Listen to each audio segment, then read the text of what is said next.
I went through 2 holidays right after it happened, Thanksgiving and Christmas. I always wanted to get out of the house. I was just afraid to do it. When I did get out, I wasn't really any happier than when I was in house. I knew I had to go back in and face what was still there. For the first time, while taking a ride where we used to go, I had to stop halfway there, sit in the car, and cry. A couple of times when I started out, I had to pull the car over and just let the feelings out. It's been dangerous to keep driving when those feelings overwhelm me. In life, we had to do that. We had to stop and take the time to feel our emotions. The hardest thing for me was to ignore my need to see people. It was all I wanted to do, but we had to stay locked down to keep what happened to my loved ones from happening to others.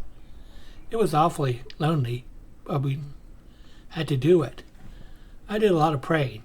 However, I don't know that I was really talking to God anymore at that time. Honestly, I was just going through the motions. I feel like, why pray? It didn't help before. He wasn't going to bring her back. It was around Christmas time when I was at Walmart by myself for the first time. I decided I wanted to make sure I had Christmas cards so I could send some to Tim, Connie, and Andrew. I remember how the grief hit me when I was there. All around me were couples shopping together, and I wanted that so badly. By the time I got to the register, I was crying, and Chuck asked me what was wrong. We talked about it. She had compassion for me and told me things would get better. I could just run out of the store and not gotten the card, but I wasn't going to do that. To this day, this checker will ask me how I am if I see her. Later on in a local grocery store, I ran into a checker who didn't know what happened. She asked, "Where's Debbie?"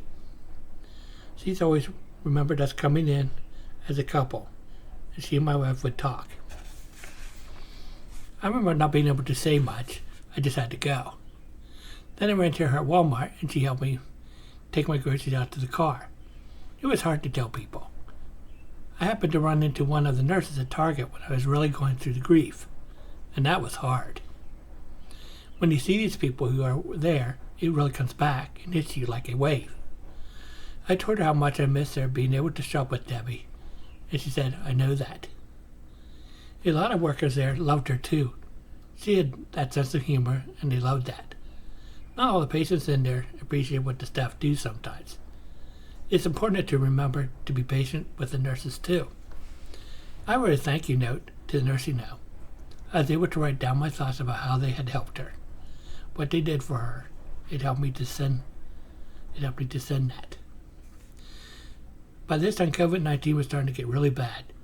There were a lot of people who knew what I was going through because they had lost some of their family members too. Once I lost Debbie, the pandemic came real to me. I thought it was just something that other people were facing. It would never affect me. Boy, was I so wrong. A few times I went out to get groceries and other items. It was tough to come back home. I could see Sweetie waiting in the window, waiting for someone to come home. The cat would give me a reason to come home, back home at first.